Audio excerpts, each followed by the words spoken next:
Presiden Joko Widodo kembali melempar sinyal akan adanya perombakan atau reshuffle susunan menteri di Kabinet Indonesia Maju. Hal itu Jokowi sampaikan guna merespons hasil survei Carta Politika yang menunjukkan bahwa mayoritas responden setuju ia merombak susunan kabinet. Mungkin, kata Jokowi seusai meresmikan Bendungan Ciawi dan Sukamahi di Kabupaten Bogor, Jumat tanggal 23 Desember tahun 2022. Kendati demikian, Jokowi tidak mengungkapkan kapan reshuffle kabinet akan dilakukan. Ya nanti, ujar dia. Merespons pernyataan Jokowi, Ketua DPP PDIP Jarod Saiful Hidayat blak-blakan menyebut dua menteri asal Nasdem mesti dievaluasi kinerjanya, yakni Menteri Pertanian Syahrul Yassin Limpo serta Menteri Lingkungan Hidup dan Kehutanan Siti Nurbaya Bakar. Jarod mengatakan, kinerja para menteri harus terus dievaluasi agar menteri yang duduk di kabinet benar-benar bekerja menuntaskan janji-janji kampanye Jokowi. Ia berpendapat, perlu ada sosok-sosok baru yang dapat mendukung kebijakan Jokowi. Mentan dievaluasi, Menhub dievaluasi, Menteri Kehutanan ya, harus dievaluasi, semua menteri juga harus dievaluasi. Supaya apa?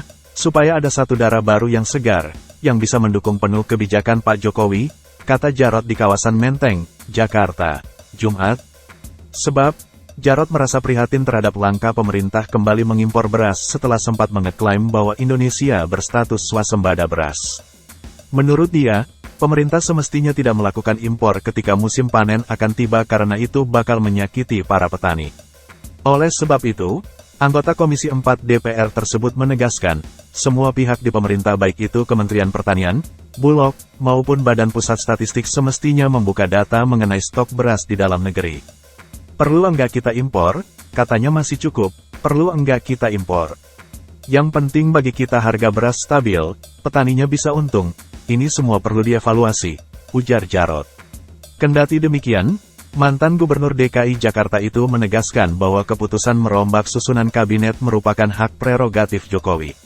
Itu urusannya Pak Jokowi untuk bisa mengevaluasi kinerja seluruh menteri, apalagi menjelang berakhirnya masa jabatan presiden sehingga program-program yang sudah dicanangkan Pak Jokowi itu betul-betul bisa tercapai, kata Jarod. Nasdem siap terima sementara itu. Ketua DPP Partai Nasdem, Effendi Hoiri menyatakan partainya siap menghadapi segala keputusan Jokowi mengenai reshuffle kabinet. Bagi Nasdem siap menghadapi segala situasi, kata Effendi Hoiri. Ia menyebutkan, reshuffle kabinet merupakan hak prerogatif presiden dan hanya presiden yang mengetahui urgensinya. Perlu atau tidak, reshuffle, tergantung perasaan presiden, kata dia.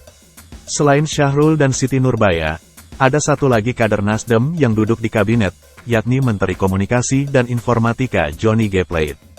Setiap isu reshuffle muncul, publik selalu berasumsi bahwa menteri-menteri dari Nasdem akan menjadi korbannya. Hal ini tidak lepas dari kabar mengenai renggangnya hubungan antara Presiden Joko Widodo dan Ketua Umum Partai Nasdem Surya Paloh setelah Nasdem mendeklarasikan dukungan kepada Anies Baswedan sebagai calon presiden.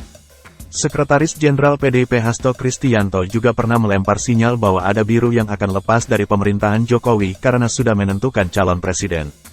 Para pejuang kita kan ada bendera Belanda, birunya dilepas. Dan ternyata birunya juga terlepaskan dari pemerintahan Pak Jokowi sekarang, karena punya calon presiden sendiri, kata Hasto, tanggal 9 Oktober tahun 2022 lalu. Publik setuju reshuffle adapun survei yang diselenggarakan Carta Politika pada 6-18 Desember tahun 2022 menunjukkan bahwa mayoritas responden setuju apabila Jokowi merombak kabinet.